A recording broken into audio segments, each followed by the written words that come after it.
She's dead. Wrapped in plastic.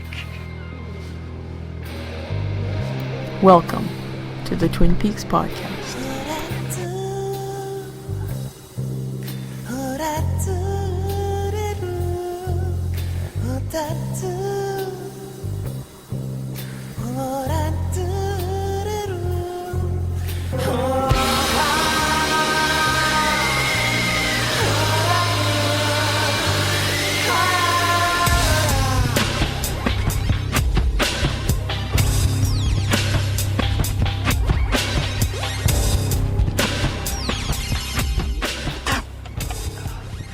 Damn good coffee.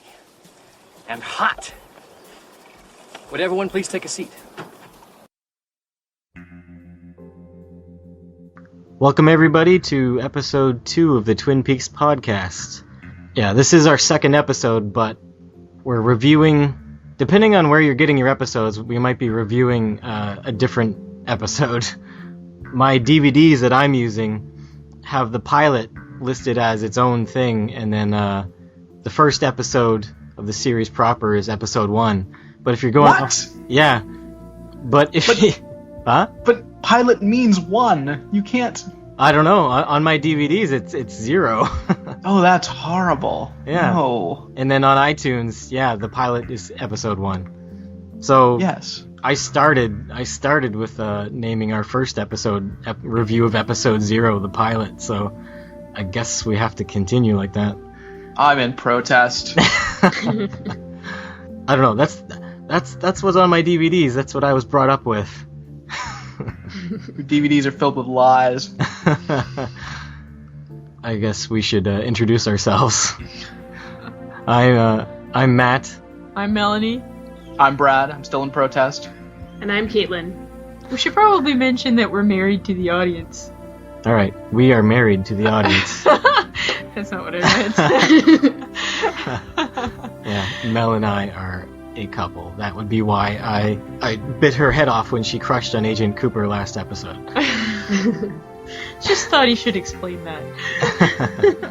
that. So yeah, whatever episode this is, 2, 1, I'm calling it 1. Some people might call it 2. Anyways, Yes, we will. It's called Traces to Nowhere, and I'm just gonna steal the summary off of the iTunes review, or the iTunes store. Let's see what happens in this episode. Agent Cooper enjoys the comforts of the Great Northern Hotel. Bobby Briggs and Mike Nelson are released from jail. Dr. Hayward hands over the autopsy report on Laura Palmer. Cooper and Truman interview Josie Packard. Audrey Horne and Donna Hayward vow to solve Laura's murder. Did they? I guess that's what it says. Not together, but separately. Sarah Palmer has a vision of a gray-haired man. Dr. Jacoby conceals important information. And that's all that's on the iTunes listing. Nice. Nice. That's thorough. That's so many separate storylines. I know. It's not written in a nice flow. Okay, so who wants to start? Who wants to go? Well, I think there's something very important that we should just address first of all. Okay. What on earth is Agent Cooper wearing on his feet? Sock girders, isn't it? When he's hanging from the ceiling. I think she's talking Yeah. about those big metal contraptions, yes. They're like giant metal shin pads. I don't really know what they are. Well, they're designed to hang you upside down, but to the benefits of which I don't know what they are. Were they custom made, or do you think he bought them? They had to be custom made. He obviously welded them himself. Definitely. What do you guys think they are? Or what they're good for? Or what he's trying to do? The weird thing about them is that they have like the weird little garters to go with them. Yeah. I feel that's somewhat unnecessary. Well, he is an old-fashioned man after all. He needs his sock girders. Oh, I think he's like doing that to help himself think, I guess, maybe. All the blood rushing to his head. Thinks better upside down. Thinks better upside down. Possibly. That's my theory on it. That's why he custom made those metal shin pads for himself. But the things he's thinking about are the JFK assassination. And I cannot, no. He's got things that bug him. They just nag on his conscience. But there's also a big rifle in his room. Do all the guests get one of those? Hanging on the wall? It had it was held Held by antler? by hooves. it was but goat hooves. Goat? Are you sure it wasn't deer? Yeah, 2 goat hooves holding a rifle. It was like a Wonder if the Great Northern keeps those things loaded. Probably. just in case. Just in case. What's really disturbing is that immediately reminds me, as a child, I grew up in Tennessee, and I never knew this, but my entire life there were 3 loaded shotguns hanging directly over my bed. Oh man. You knew they were guns, but you didn't know they were loaded? Yeah. Wow. Your parents trusted you. Yeah. Oh, they're fucking crazy people. Or yeah. And that's why you're not in Tennessee anymore. Exactly. Anything else before we move downstairs to breakfast? I like how he said that there was a hint of Douglas fir needles in the air. Oh. He's still on about those Douglas firs. Yep. Cooper seems to be very particular about everything. He wants it just so. Well, that probably is what makes him a good detective. You know, every little detail is important. Quite. I think that's what makes him seem like a really good detective. I was just gonna say, what I assume to be. Yeah, he's very particular. He wants his coffee a certain way and his breakfast a certain way. Makes you wonder what would happen if he didn't get his way. Would he like freak out? You didn't cremate my bacon! I'm ready to see him break down. But whenever things don't go his way, like he seems to just kind of take it and just kind of be like repeat what he needs to be done for himself. Like when Bobby wasn't cooperating in the last episode in the interview with the interview and stuff, he basically just repeated the question and just answer the question, Bobby. That's how you deal with irrational teenagers, I guess. Yes, but that's how he deals with situations, I guess, that don't go his way.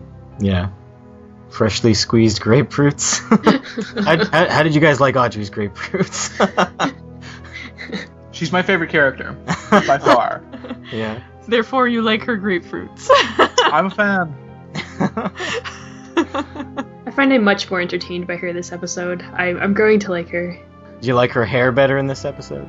I don't really remember what it was like in the pilot. Oh yeah, it was much shorter in the pilot. Oh, okay. It grew quite a bit over the course of one day. It was a long day for everyone. Okay, when they get to the police station, could these guys just stop shoving donuts in their face for a second? They all eat like they're dogs, and somebody's gonna take their food away. And there were so many. You could see the boxes of donuts. Terrifying. Like I said last time, they should be dead. 50 donuts a night. Plus, now we're seeing them just eat as many donuts during the day too. They either have a really high metabolism, or they're just pretending to eat them. Maybe they're like, I don't know, I like to imagine that there's like a small struggling donut shop in town. And because it's such a tight-knit community, everyone's working really, really hard to keep them going. They're pity donuts. Right. If we rewind just like a little bit in the show, when you see like the outside of the sheriff's office or the police station, the lettering that says Twin Peaks Sheriff's Department is actually the same lettering that's used in the title sequence. Oh, really? Which is really weird. Same font? The neon green. Yeah, same font. Green, yes. Turn into a hipster. That's so meta. I don't even know if I'm using that word correctly. No, I don't think quite. But, you know. But language is malleable. Yeah. The sheriff's office, the exterior, was actually the office. In real life, it's the office for the lumber mill that they filmed for the pilot. More random trivia. Oh. Leo's truck, I just noticed for the first time, says Big Pussycat on it. I don't feel he's a big pussycat. He's a scary, scary bastard. Yeah.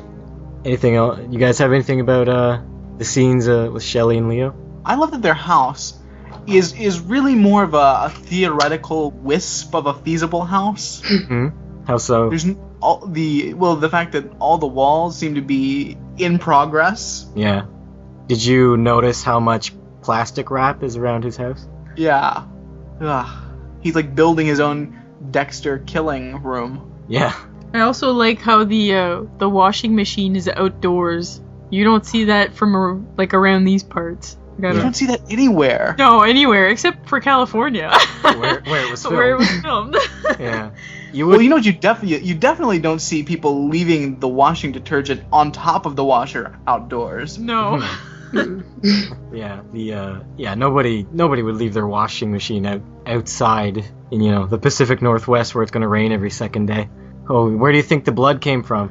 Well, the thing is, like, whereas I really want to believe that he's the one that raped Ronette. Yeah. I'm not sure anymore. Okay. And only because Bobby says in the jail that he went to see Leo the night that Laura Palmer died to give him the money. Right.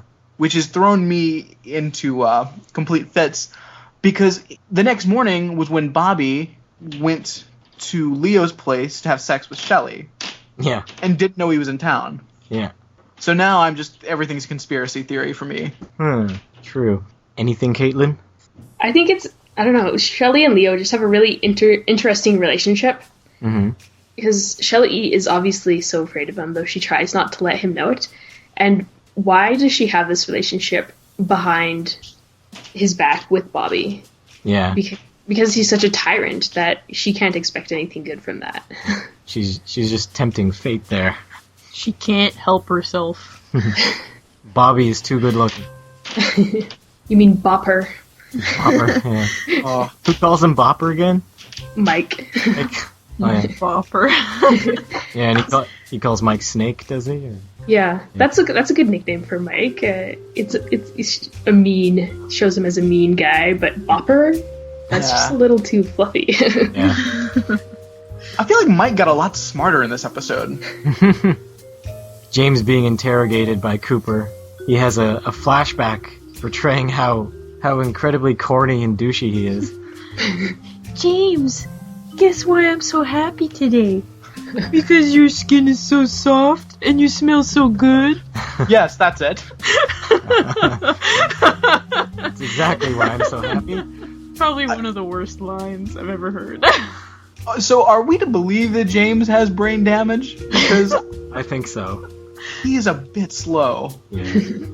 I just noticed in this episode that he kind of looks like the Beast from the live action Beauty and the Beast TV series with Linda Hamilton and Ron Perlman. Yes. If you've ever seen that. He looks like Ron Perlman. He looks like Ron Perlman as the Beast, yes. Wow. That's not a compliment. No, it's not. Apologies to Ron Perlman. He has such a weird, awkward, elongated face.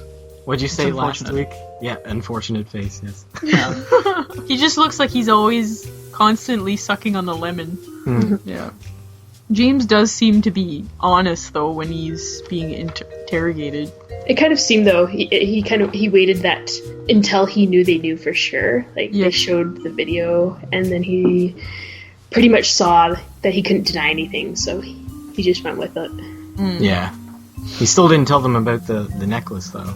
Which I don't really understand. What can they possibly get him for because of the necklace? Well, I guess because they found the other half at the crime scene where it happened. That is right, okay. But wasn't that her half? Yeah, but they're just guessing. Yeah, Wouldn't you expect to find her belongings at the crime scene where she was killed? probably. I don't think that really implicates him at all. No, not technically. It's circumstantial. He's a simple man. But why would they use that necklace as they put it on I don't know what you call that? The mound of dirt No, but it was kind of like a symbolic mound of dirt. with candles all around it. Yeah, it was kind of, it was like the killer's signature. Yeah, I guess. Well, I don't Where know. he kind of placed the necklace on top of that mound of dirt, and then he wrote the That's little still piece of paper. That still doesn't really say anything about the second half of the necklace, though. It's true. No, but he's using it as a signature, so he's trying Yeah, to... but he might have just found it on her. Yeah, maybe. That's why it was such an important piece of evidence, because it was a part of the signature, I guess. Yeah. Anything else? Okay, back to this. I'm really hung up on this Bobby going to meet Leo. Yeah. Because, first of all, this is a lot of money. 10 grand? Yeah, that's... Well, they're... Where's it? they're I mean, he's an industrious young man. Yes. I grant that. But Where's all this money coming from? I guess the students of the school paid him for all his drugs, and it came up to 10 grand. I guess, I don't know. I think that's how it's worked out, wasn't it? Wasn't Leo giving him the drugs, and then he sells the drugs, and he gives Leo the money or something? Yeah, but again, this is a small town. It's 1990. It's 1990. Yeah, that's a lot of drugs. They just mark up the price really bad. I don't know. Maybe there was prostitution money involved with that drug money. Maybe. Sure, I could see that. But the fact that he's like, I want to get rid of the money, so I went to see him, because this means that either he knew that Leo was either in town or near town or getting back to town, or he's lying about it. Oh, yeah, that's a good point. So he's lying and saying that he went to meet Leo, or he drove a ridiculous distance to meet him and give him the money. All of which are really suspicious to me. You totally know that Bobby was pimping out Laura, though. You think? I don't know. Seems like he'd be too jealous to do that. I don't know. I think he just treats her like he owns her. That's what I see it as. Yeah, definitely. Therefore, he was pimping her. Maybe. He owned her like a pimp daddy owns his. Well, she's got to be involved in prostitution. I mean, she's involved in everything else. Yes. Yeah. What is the list? I wrote the list. There is a big list. I don't know how she has all the time. Yeah. She's got she helps Johnny Horn. I don't know what she does with him, but she helps him 3 times a week. She runs the Meals on Wheels program. She organized and runs it. Yeah, organized it and runs it. She tutors Josie in English. Plus, she's like, the homecoming queen? She's the homecoming queen. She goes to school. She makes time to, take ads out in Flesh World magazine. She has all these sordid affairs with all these men. She has a serious drug problem. Yeah. She makes tapes for her psychiatrist. And she has time to write in her diary. And she has a secret duplicitous nature. She somehow invented the 48-hour day. As Donna said to her mother, Laura is troubled, so she probably has schizophrenia or something. Speaking of that scene between Donna and her mother, what'd you think of her fashion? Donna's fashion when she's just laying around at home. Yeah, I didn't know what that was. The big green hockey jersey and the long johns. Oof. I guess it looked comfy. That's a weird little scene. Yeah. The mother's like, oh, I'm gonna comfort you. I didn't want to bother you. You need to rest. It's alright. Yeah, my friend's dead, but you know what? Hey, I'm great. I'm surprisingly great. Things are really good for me. Things are still bad, but they're not that bad. I'm feeling super. Thanks for asking. I think Donna just feels relieved that Laura's gone. Such a burden removed. That sounds so bad. But it's probably true in some way. Yeah. Now I can have James all to myself. Yeah, because when she was talking to Laura's mother, and Laura was like, I miss her so much. So much. And then Donna said, I miss her too. Kind of monotone, I miss her too. So yeah, it doesn't seem like she misses her that much. That's my favorite scene though of this entire episode, because that's when we get to see Laura's mother freak out and see an imaginary squirrely peasant man. Oh, that's the guy you were talking about. Yes. I got so happy about that. Because it looks like some weird little Renfield man with the long hair, and he's all shrouded and dirty looking. He was actually the set dresser on the pilot. David Lynch noticed him and he's like, hey, are you an actor? And the guy, he works in Hollywood, so of course he's like, yes, of course I am. And he's like, hey, can you get down behind that bed frame and peek through the bars for a sec? I'm gonna take a shot of that. Nice. And then he decided to use it, and then it leads to other things. But are we gonna see much more of him? Because I love him. Yes. Yes. Okay. Actually, in the pilot episode, there was a shot of him. I didn't point it out at the time. I was going to wait till you actually saw him.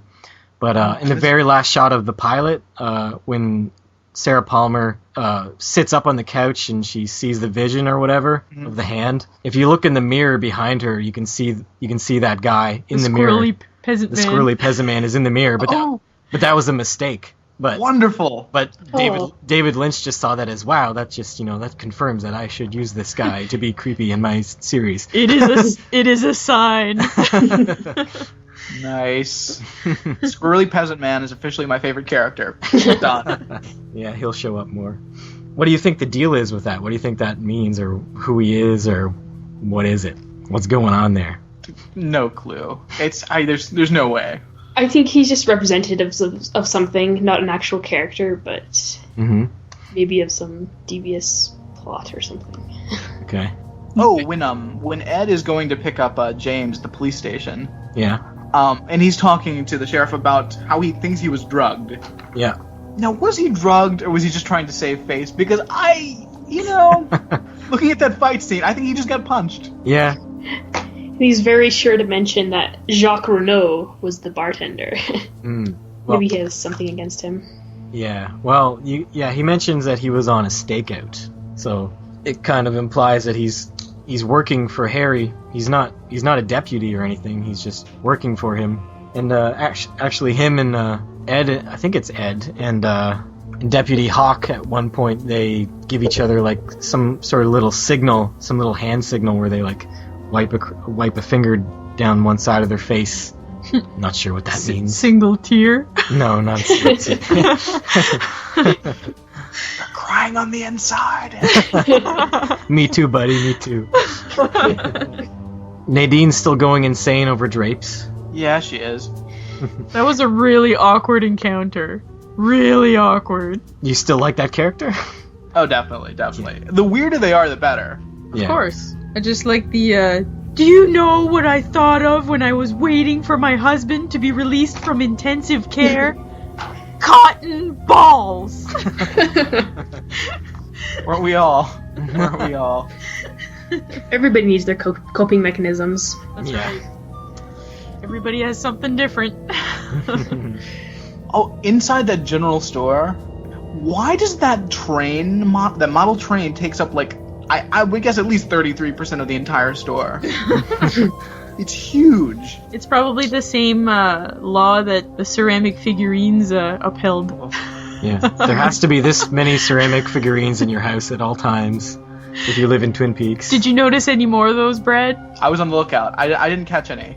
I was watching a later episode yesterday, like episode 6 or 7 or something, and I kept noticing ceramic figurines because you mentioned them. Spoiler! It's ruining everything. Spoiler, you haven't seen the last of ceramic figurines. No. Hate ceramic figurines. What about, okay, so we have the incredibly awkward, middle-aged, unsexy sex scene. Yeah. So what exactly is the plan? To bankrupt the mill so they can buy it out? Or so that the hotel can take it over? Or so that she can buy the mill back? Well, I don't know, what do you guys think? Just, when I first saw that, what was the guy's name? I forget. Ben Horn? Van Horn, yeah. Before I thought he was involved, I thought that she was just really upset that her brother hadn't left her the mill, and that it went directly just to his wife, and so she just like has this vendetta against Josie. That's probably part of it.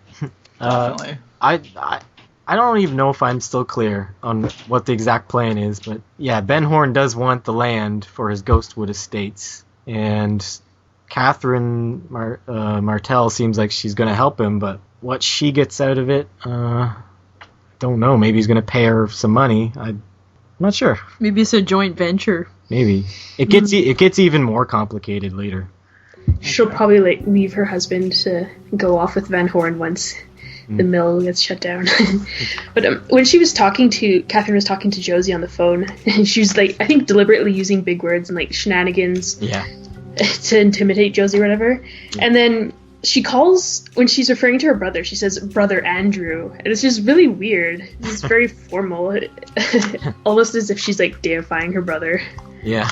Probably like, Josie, you don't deserve my brother Andrew. And so I can't believe he left you to mill. Yeah. What's that clicky noise? Sorry, I'm playing with my sonic screwdriver pen. Oh, okay. I'll stop that now. That's alright, I'm doodling, so there's... It's just, once I start writing with my sonic screwdriver, I just can't put it down. That's from Doctor Who, right? Yes. I've never actually seen Doctor Who. I would highly recommend it. Most people would consider that blasphemous that you just said that. Probably. From most Doctor Who fans. Here comes the hate mail. Yeah. I've never seen it either, so... I've heard many things. Oh yeah, fish coffee. Yeah. How do you get a fish caught in a percolator? I think Pete is just really absent-minded. Yeah, I don't trust him with anything. His voice freaks me out. So, what do you guys think? Is he smart or is he dumb? Or is he just pretending to be dumb? I think he's just a little off. Mm-hmm. There's a dead girl. She's wrapped in plastic. I found a fish in the percolator. Don't drink the coffee. Cooper figured out Harry and Josie by their body language. What do you make of that? Nope. No? Not a chance. What do you mean? It wouldn't happen? I refuse to accept that could be feasibly possible. You have no faith. Nope. He knows the dictionary meaning of shenanigans, though, so... He's at least book smart. I think he can be Perceptive about people, too. I mean, I'll agree for the convenience of the show that I'm sure he's that perceptive. But it's like Sherlock Holmes. Like, you love the character, and it's amazing, but there's zero chance that it's the least bit feasible. Yeah, well, he'll do more of that in the future. We'll see if it gets any more feasible or if it's going to be a SOD thing, suspension of disbelief. What did you guys think of the Ben Horn and the Catherine lovey-dovey scene with the kissing of the toes and such? I wouldn't want to insult anybody with a foot fetish, but still pretty gross. Yeah, anti-sexy sex scene. It's as gross as the fish in the percolator. Okay, if you had to drink fish coffee or kiss Catherine's toes, which Pour me a cup, Joe. Yeah, fish coffee for me. Fish coffee for me too. Fish coffee. Audrey's weirdo zombie dance. That's exactly how I described it. Zombie.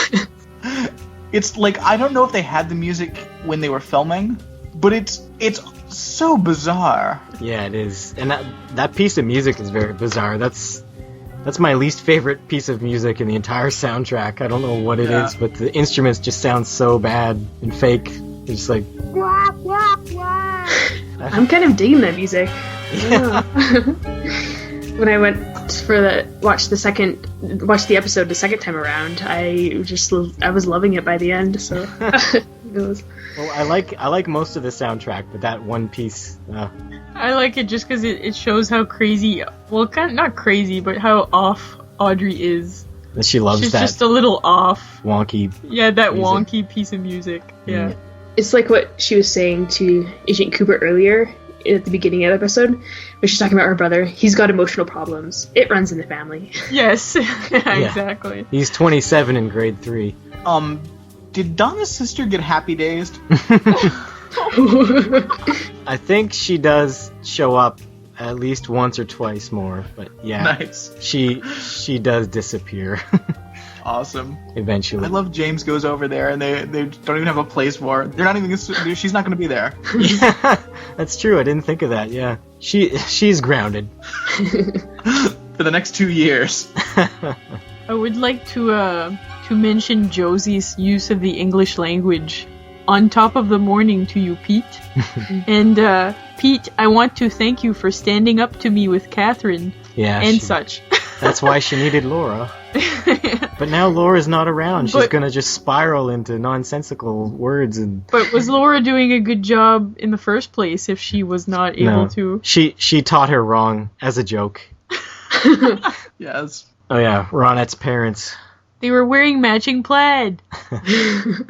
Yeah. So much plaid. Her dad looks really just unfazed by what's happened. He's just like supporting his wife, but I don't really care what's going on. He just seems like he's not really invested in what's happened here. That may just be the actor. His big quote though about Ronette was Ronette worked at the perfume counter. She used to joke that it was the sweetest smelling job she'd ever had. Not the best joke. No. Not at all. Ronette was not known for her great humor. I also like the continuous use of the word smorgasbord. Oh, did they use that in this episode? Yeah, they used that. Yeah, Audrey said that she went in when her father was berating her for going in with the Norwegians. She said, "I just wanted to see the ridiculous smorgasbord." Yeah. Oh, we get Log Lady back again. Oh yes, that's right. Yeah. What do you guys think of her now? Now that she's spoken. I like the idea that her log was going to have something to say about this, because her log saw something. But she doesn't really have a comment herself. No. I think she just has total faith in her log. She's not really in what's happening, but the log knows, so she's sort of its conduit to the outer world. Is this her first and only log, or have there been multiple logs in the past? Good question. I'm not really sure. Do you accessorize like certain logs for certain outfits? I think that is a question for the ages. I think she just has the one, but I could be wrong. The scene with Bobby's parents. Hello, General Hammond. I swear, he's like the exact same character. As what's that from? Stargate. Yeah. Yeah. I feel like he probably sleeps in that uniform. I think you're right. Yeah. I was wondering, is he a robot? I don't know. What I'm wondering is he a robot? What I'm wondering is Bobby adopted? That's what I said too. Yeah. Yeah. Is he the son of a Spanish mailman? He has to be. There's no other way. Definitely. He looks nothing like them. Was it satisfying to see Bobby get smacked across the face? It would have been if it wasn't from that guy. Who'd you want to slap him? I don't know. Anyone with any more clout than that crazy man that doesn't ever take off his uniform. Like, don't. I sympathize with Bobby far too much as it is. Oh, you still like him a lot, huh? I gotta have respect for somebody that's up at 5 a.m. That's true. But, yeah, Laura got a lot done in a day, too. I think she let him in on the secret of the 48-hour day. Yeah, I think that's why they were together. They invented time travel together. And also, first, after the first episode, I was a little down on Laura Palmer. Mm-hmm. But then when we get to hear the tape, and she's talking about James, she's like, he's a nice guy, but he's just so dumb. She said what we're all thinking. I'm like, all right, I support her fully now. Turned around. Laura for president. Shelley brought Leo pie, and she got beat for her trouble. Yeah, Leo didn't even come to the diner to collect his pie. She probably knew that, though, so was planning to bring him home a piece. What did he do? He didn't even, take the pie from her, put it on the counter, and then beat her up. He flung the pie out of her hands, and then proceeded to beat her up with the soap in the sock. Yeah. Yeah. While he was playing the radio, which she'll probably never listen to rockabilly music again. No. Nor should she. Yeah. The one thing that weirded me out was, why couldn't he find the shirt? It wasn't hard to find. It's in the drawer next to the washing machine. He tore everything out of his truck first. I think that would be the last place I would check. He checks the truck, takes everything out of his truck, goes to the washing machine, takes a glance inside, slams it down, and he's done looking. It's always the last place you look. Oh yeah, that's backtracking a bit, but James put on the fuzzy sweater to meet the parents instead of the leather. And he's a fruit punch kind of man. Not a sparkling cider. No. He's just so pathetic. So do you guys think he's going to get out of his biker gang ways and join the ranks of Donna's family? To become one of their ilk? I'll say that's definitely a possibility, because I just can't fathom him with the bikers being taken seriously. In the fuzzy sweater? I've kind of come to think of Donna's parents more as her grandparents. Just the way they treat her. Plus they look like they could be her grandparents. It's true. They're just too soft. They're very soft. Except for punishing the second daughter. Right. For 2 years. She probably just couldn't get home from school because Donna never put air in the tire. Probably. Definitely. She's still out there. Pedaling frantically. Not going anywhere. Oh, I love Donna's mother is played by Mary Jo Deschanel. Yeah. Who is Zoe and Emily Deschanel's mother. Oh, really? Yeah. I see the resemblance. So we find out Jacoby took the necklace. Of course he did. Because that's just what a man in a fish tie would do. Was he wearing a fish tie? A full-on fish, yes. Why am I not surprised? He's got a like the Hawaiian theme going on in his home. You know, he's a psychiatrist, but he probably looks to be about the craziest person in the town. Definitely. Mm-hmm. Yeah. I want to take a shower immediately after seeing him in any scene. Yeah, I agree with you there. Oh, I've got a tangential note here. And I only have to mention this because I noticed it last time, but I didn't say anything. I do another podcast called Ramjack, and one of the items we've been doing lately is reviewing the first season of Charles in Charge. Did I say you could advertise your other podcast on this? Wait, hold on, I'm connecting these because I'm pretty sure they're connected. Okay. I'm pretty sure that Twin Peaks is a spin-off of Charles in Charge. Oh yeah. How so? Okay. So Dale Cooper keeps mentioning this place, the Lamplighter, where he got cherry pie. Yeah. He's mentioned it twice now, and it freaks me out because on Charles in Charge, the Lamplighter is the super sketchy bar where Charles and Buddy go to pick up the ladies.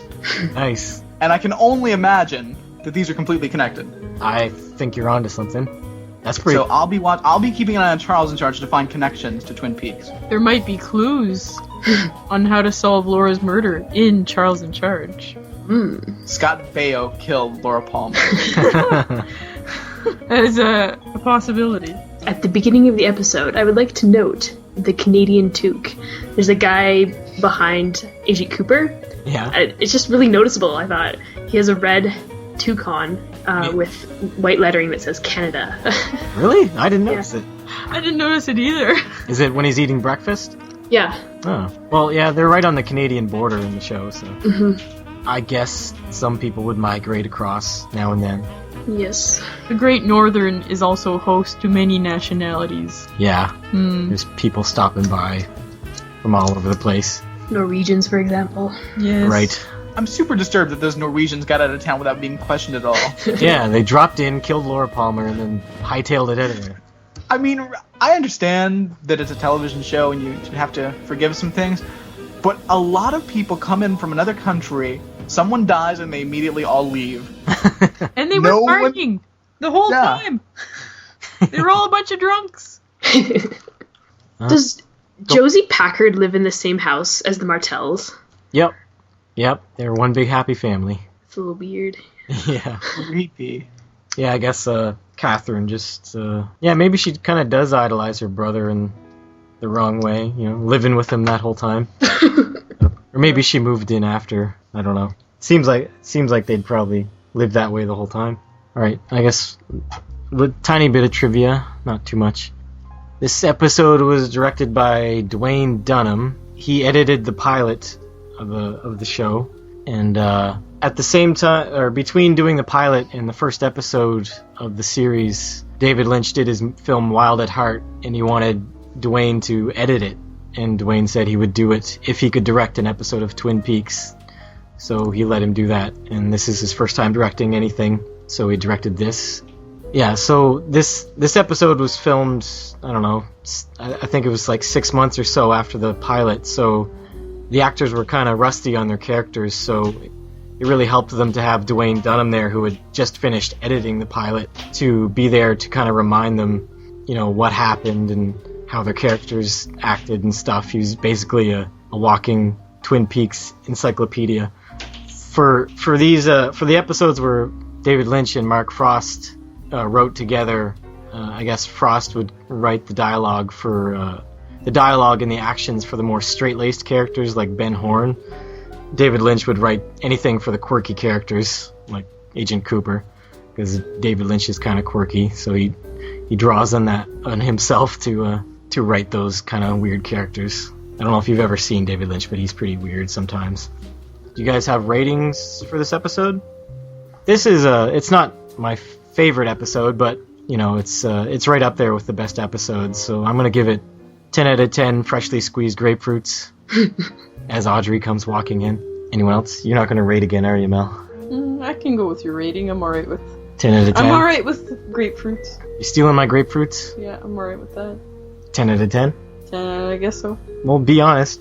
You think it's less than a 10? Or 9.5. 9.5? Yeah. Maybe I should go 9.5 too, because there is better episodes.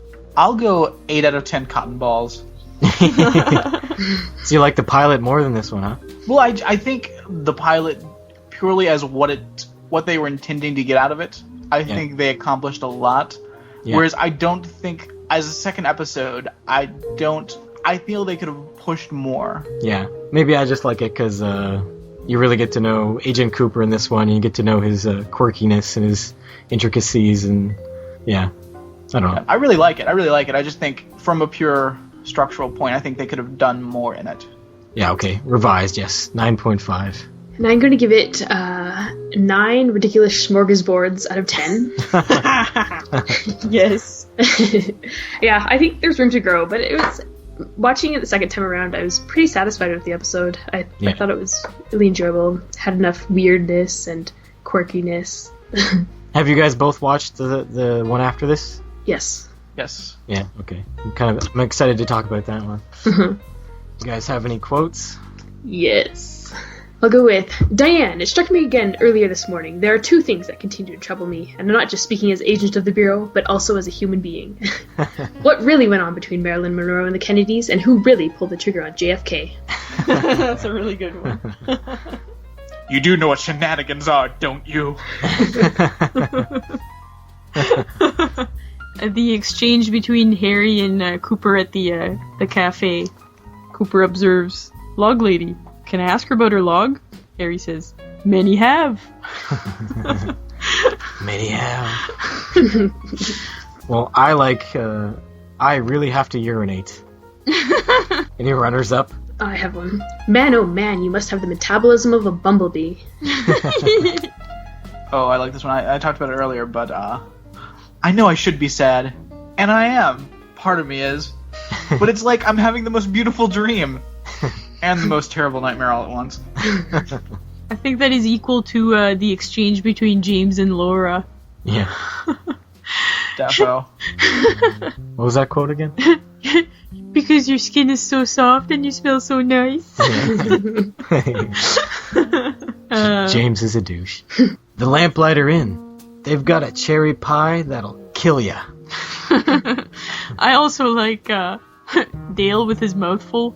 Norma, 2 more pieces of this incredible pie. Fellas, don't drink that coffee. You'd never guess there was a fish in the percolator. Okay, so we got some feedback from Captain Kundalini on the Twin Peaks podcast.blogspot.com. Great show. You all hinted on the things I know about, some things I didn't remember. People I instantly disliked: Nadine, Mike, Bobby, and Catherine. Did you ever wonder what Laura had those chocolate bunnies for? Does anyone know what she had the chocolate bunnies for? I'm gonna. It's not so much why she had the chocolate bunnies, but why they were in a safety deposit box. I think they were in her room. I thought they were in the safety deposit box last week too, but they were just in a room with her diary. That'd be funny if they were, though. Those are some special chocolate bunnies. Safeties. Some strange obsession. Christian Wolf Nilsson on the Facebook group, on our Facebook group, says, "Great first podcast. Thanks a lot for this. It would be interesting to hear which part of the Twin Peaks story you like most so far. I assume it is the Laura Palmer mystery, but what about the rest? More thoughts on the music, good or bad? And if you've watched episode 2, not counting the pilot, what did you think of the last part?" Okay, well, we'll get to that next week, but what about the rest of it? What's your favorite part of the story so far? Every time that Nadine pops up is probably my favorite. Yes. Not really, though, right? Yeah. It's pretty up there. Nadine or Audrey, anytime they get in the mix. I'd like to see those 2 together. That's what I was gonna say. They need to get them together first. Spin-off. Yeah. Do you guys like the music any more now than you did in the pilot? I'm aware and expecting it now. It's still incredibly bizarre. Yeah. It wasn't as overwhelming as in the pilot. There were like instances where I could hear, like, I guess there's themes for people, and Cooper has one. You could hear it when he was interrogating Mike and Bobby. Mm-hmm. It's just a kind of old school detective theme. I really like that one. That's probably my favorite one too. Oh, we didn't even talk about that. What did you guys think of Audrey hitting on Cooper? You think it's appropriate? I would expect nothing less from Audrey. Yeah. Okay, Jane Armstrong on the Facebook group. Hey, I love the show. You guys sounded great. I watched the pilot about a week ago, but listening to your podcast, I realized I missed a lot of stuff. I guess I was too distracted by the bad hair, and in many cases, the bad acting. Haha. Can't wait till the next podcast. Yes, the hair is pretty bad sometimes. Ooh, that hair. And the acting is subjective, I think, although some of it's bad at some points. Some of the actors... I don't know if you can really blame the actors so much. They have weird... The script is asking them to do very strange things, and the direction is... I mean, I don't know that they're asking them to do anything more than what they're doing. Yeah. Okay, I got a lengthy one from Gareth Watkins. He's the host of the Dissecting Dexter podcast, which is obviously a Dexter podcast. I'm a pretty big fan of his podcast. Anyways, he says, I finished listening to your first podcast this morning, and I have to say first impressions are pretty good. I also enjoy the trivia you included. I think that was a very valuable inclusion. It adds a lot to the meat of the podcast. As for the pilot itself in general, and the show in general, I was a big fan. I was about 17 or 18 at the time, and every episode was like a little event for me. I'd shut myself away in my room, lights down, coffee and cherry pie in hand, and get lost in what was the first TV show that really got me thinking. You said in the podcast that it was the first or one of the first water cooler shows, and it really was. It was definitely the first show to challenge my brain cells and keep me thinking about it after the credits ended. I have to admit that I was so into the show I bought a black suit like Cooper's. That's pretty hardcore, Gareth. The pilot captivated me. I was so taken in by the setting and the intriguing set of characters. It was clear to me that most of the men were in love with Laura. I mean, it's not like she was unpleasant on the eyes, but I suspect we'll learn more about her interaction with the other characters as we go along.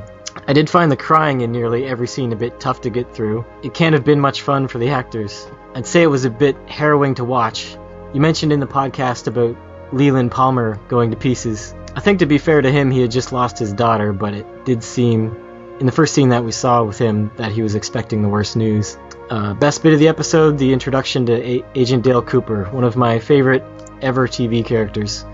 Kyle MacLachlan did a great job. You mentioned this in your first show, how the character is very intelligent and perceptive, but he can flip to something else when he's taking enormous pleasure from the simple things. Douglas firs, damn fine coffee, or a piece of cherry pie.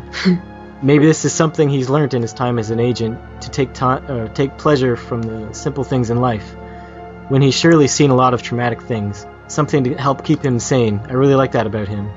Okay, I'll get going, but I wanted to send you some feedback and generally say well done for your first show. I'll be mentioning it on the next Dissecting Dexter, and hopefully that will get you some more support. Cheers, Gareth. Well, thanks, Gareth. Ooh, awesome. We will sign off now, and we'll come back in maybe a week, possibly 2, if something happens, with a review of episode 2/3, depending on how you get your episodes. Team 2! Yay! Yeah, we are Team 2. Yeah, and I'm going to try I'm Team 3. Damn it. Yeah, you're Team 3. You just... yeah. Foiled! Foiled yourself. Yeah, I'm going to try to get a guest host on for next time. I'm going to try to get Illyrio from the Potential Cast on. I feel that we're still kind of awkward here. We don't really know what we're doing, so hopefully if he comes on, he's a veteran. He'll rub off on us. He'll rub off on us. I have no idea how they do theirs, how this is supposed to be done. Yeah, hopefully he can wrangle us in. Okay, so signing off. See you next time, everyone. Bye. Bye. Happy Easter. Oh, yeah. Bye. Bye.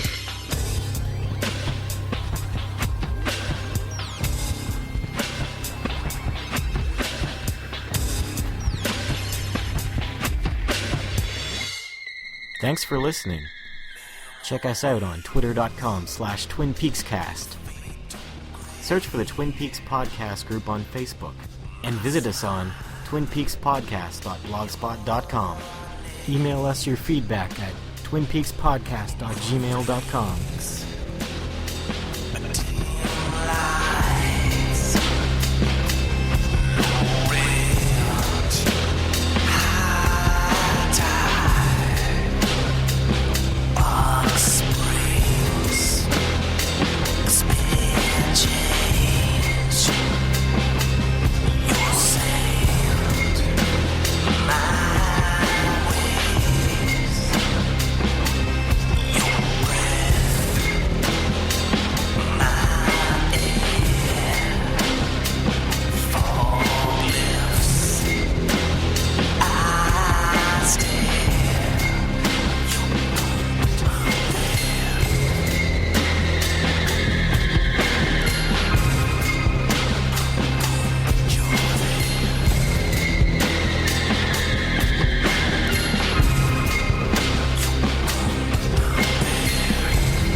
Here's a tune for you guys.